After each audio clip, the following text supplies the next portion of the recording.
ভাবুন তো, জলপাইগুড়ির কোনো এক চায়ের দোকানে বসে একজন বলছেন, কি গো কেমন আছো, আর ঠিক কয়েক কিলোমিটার দূরে বাংলাদেশের রংপুরের একজনও হুবহু একই সুরে কথা বলছেন, অথচ মাঝখানে দাঁড়িয়ে আছে একটা কাঁটাতার। ভাষা নিয়ে হাজার হাজার লেখা পাবেন, কিন্তু কাঁটাতারের ওপারে গিয়ে একটা ভাষার সুর কিভাবে বদলে যায় আর কিভাবে দুই দেশের সংস্কৃতির ধাক্কায় জন্ম নেয় নতুন নতুন অদ্ভুত শব্দ, তা নিয়ে কেউ কথা বলে না। আজ আমরা দেখব ভারত, বাংলাদেশ আর পাকিস্তানের সেই ক্রস বর্ডার অ্যাকসেন্ট বা ভাষার কাঁটাতারের ভাঙার গল্প। আজকের রংপুর আর জলপাইগুড়ির মানুষের বাংলা ভাষার টান বা অ্যাকসেন্ট প্রায় এক, কিন্তু বর্ডার বা দেশভাগ তাদের উচ্চারণে একটা সূক্ষ্ম দেয়াল তুলে দিয়েছে। একই ঘটনা ঘটেছে ভারত আর পাকিস্তানের পাঞ্জাবে। দুই পাঞ্জাবের ভাষা এক, কিন্তু গত ৭০ বছরে পাকিস্তানের পাঞ্জাবিরা তাদের ভাষায় প্রচুর উর্দু আর ফার্সি শব্দ যোগ করেছে।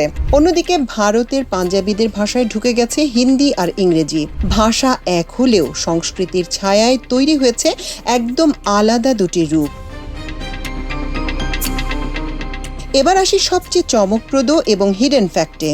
আমরা নিজেদের অজান্তেই প্রতিদিন এমন সব শব্দ ব্যবহার করছি যা আসলে অন্য ধর্ম বা অন্য দেশের মানুষের তৈরি।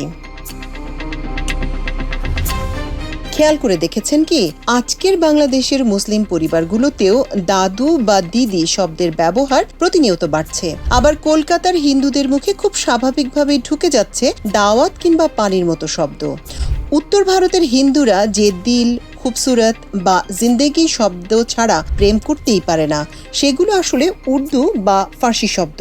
আবার পাকিস্তানের মুসলমানরা দোস্ত বা মেহরবানির পাশাপাশি অবলীলায় ব্যবহার করছে খাঁটি সংস্কৃত থেকে আসা শব্দ। রাজধানী বর্ডার বানাতে পারে, কিন্তু মানুষের মুখের ভাষাকে কি খাঁচায় বন্দি করে ফেলা যায়? কাঁটাতার হয়তো জমি ভাগ করেছে, কিন্তু আমাদের মনের আর ভাষার সুরকে আজও আলাদা করতে পারেনি। আপনার এলাকায় এমন কোনো শব্দ আছে যা বর্ডারের ওপার থেকে এসেছে? কমেন্ট করে জানান। ভিডিওটি ভালো লাগলে শেয়ার করুন।